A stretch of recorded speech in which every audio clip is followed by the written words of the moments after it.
March 19 biggest box office clash. Winner ఎవరు predict చేయడం అంత ఈజీ కాదు, బట్ రియల్ ఫ్యాక్ట్స్ అంటే సెగ్మెంట్ వైజ్ గా ఇప్పుడు చూద్దాం.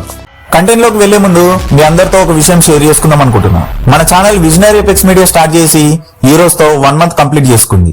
ముఖ్యంగా తెలుగు స్టేట్స్ ఆడియన్స్ కి బిగ్ థ్యాంక్ యూ. మన ఛానల్ ని ఇంత సపోర్ట్ చేస్తూ ముందుకు తీసుకెళ్తున్న ఆడియన్స్ కి చాలా థ్యాంక్ యూ. ముందు మీ సపోర్ట్ ఇలానే ఉంటుందని కోరుకుంటూ ఒక చిన్న రిక్వెస్ట్.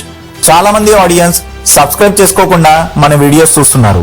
ఇలాంటి ఇంట్రెస్టింగ్ అప్డేట్స్ మిస్ అవ్వకుండా ఉండాలి అంటే ఇప్పుడే మన ఛానల్ ని సబ్స్క్రైబ్ చేసుకోండి. మీ సపోర్ట్ చాలా ఇంపార్టెంట్.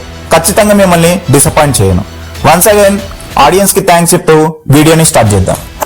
ముందుగా ఫ్యాన్ బేస్ గురించి మాట్లాడుకుంటే పవన్ కళ్యాణ్ కి తెలుగు స్టేట్స్ లో unbelievable mass plus class following ఉంది. బట్ రణ్వీర్ సింగ్ కి Bollywood audience plus pan India reach ఉంది. ఇప్పుడు హై విషయానికి వస్తే Ustaad Bhagat Singh movie mass audience లో స్ట్రాంగ్ బస్ క్రియేట్ చేసింది. అలాగే దురేందర్ 2 స్టైలిష్ విజువల్స్ వల్ల ట్రెండింగ్ లో ఉంది. కంటెంట్ పరంగా చూస్తే ఒకటి ప్యూర్ మాస్ ఎంటర్టైనర్, ఇంకోటి stylish action plus pan India appeal. ఇది టోటల్లీ ఆడియన్స్ టేస్ట్ మీద డిపెండ్ అయి ఉంటుంది. ఓపెనింగ్ డే గురించి చూస్తే ఉస్తాద్ భగత్ సింగ్ మూవీకి తెలుగు స్టేట్స్ లో స్ట్రాంగ్ ఓపెనింగ్స్ వచ్చే అవకాశం ఉంది. కానీ లాంగ్ రన్ లో కంటెంట్ స్ట్రాంగ్ ఉంటే దురేందర్ 2 మూవీ కూడా బిగ్ నెంబర్స్ అచీవ్ చేయొచ్చు.